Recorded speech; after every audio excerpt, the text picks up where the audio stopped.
8 de janeiro de 2023 e tudo o que eles não querem que você saiba. Existe uma máxima antiga que já foi atribuída a muitas pessoas, independentemente de quem tenha sido a autoria dela, é perfeita para esse momento. Um povo que não conhece a sua história está fadado a repeti-la. É por essa razão que a série 8 de janeiro é alvo do silêncio por parte deles. A história de tirania e injustiças no Brasil não podem e não devem ser repetidas em hipótese nenhuma pelos próximos anos. A mordaça precisa ser retirada e o grito de independência contra as mentiras e as piores ideologias precisam ser dados outra vez. Portanto, conheça agora a história da Jupira Rodrigues. No episódio de hoje, Morta Viva.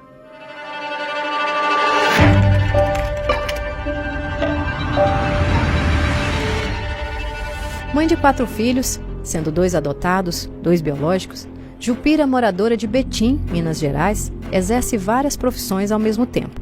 De operadora de caixa a educadora, trabalho para ela nunca foi problema.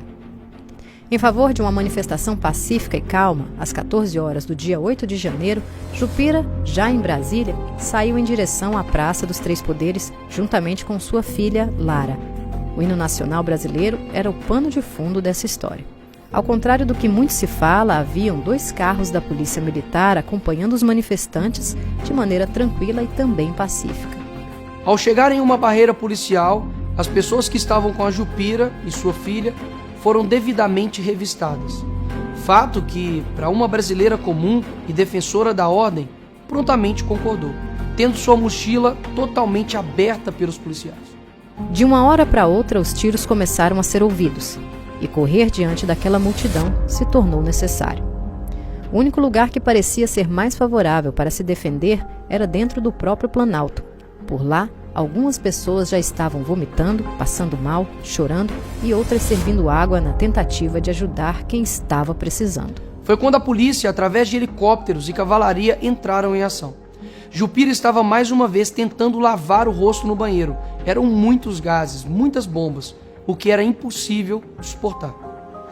Após ser empurrada de maneira proposital pela ação policial, ela precisou se esconder em uma sala do 3º andar. Ficou ali até a polícia levar para fora da esplanada.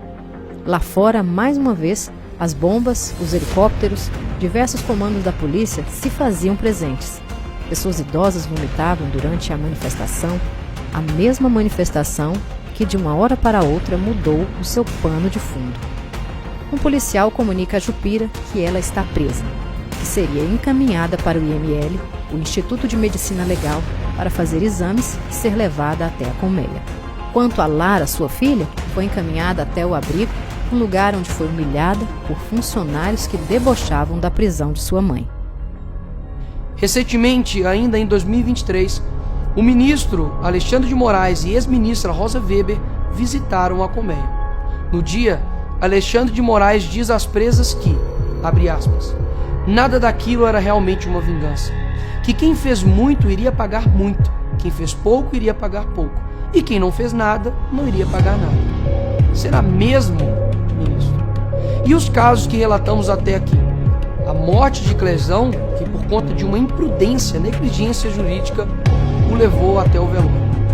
O pastor Jorge, que teve o seu pedido de liberdade indeferido, depois de vocês terem associado o nome dele ao nome de outra pessoa que havia cometido um crime. Isso sem ao menos pesquisar o CPF, RG, sua filiação para conferir se realmente isso havia acontecido.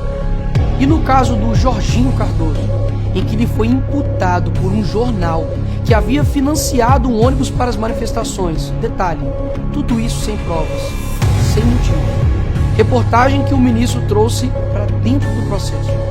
Isso é um processo ou a Inquisição está de volta?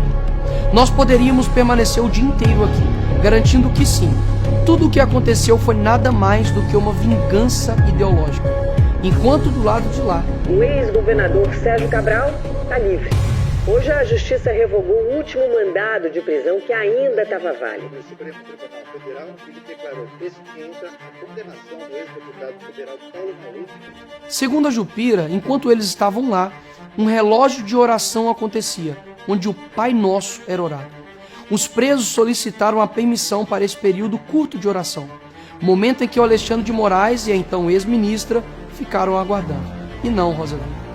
O aplauso não foi para o Alexandre de Moraes, mas foi dado ao fim da oração. E o ministro Alexandre foi aplaudido. Pela oração, não por ele. Inclusive, elas fizeram um acordo para não bater palmas, enquanto vocês estivessem por lá. O que 10 outras mulheres não ficaram sabendo no momento, e por isso aplaudiram a oração, não vocês. Desculpe decepcioná-la. Falando em visitas, será que teremos novamente? Até hoje, Jupira continua presa pelo que não fez, mas dessa vez, ao menos tem provas. 1. Confissão que esteve no quartel-general, que até onde se sabe, não é crime. 2. DNA em uma garrafa de água. Tempo de condenação da Jupira?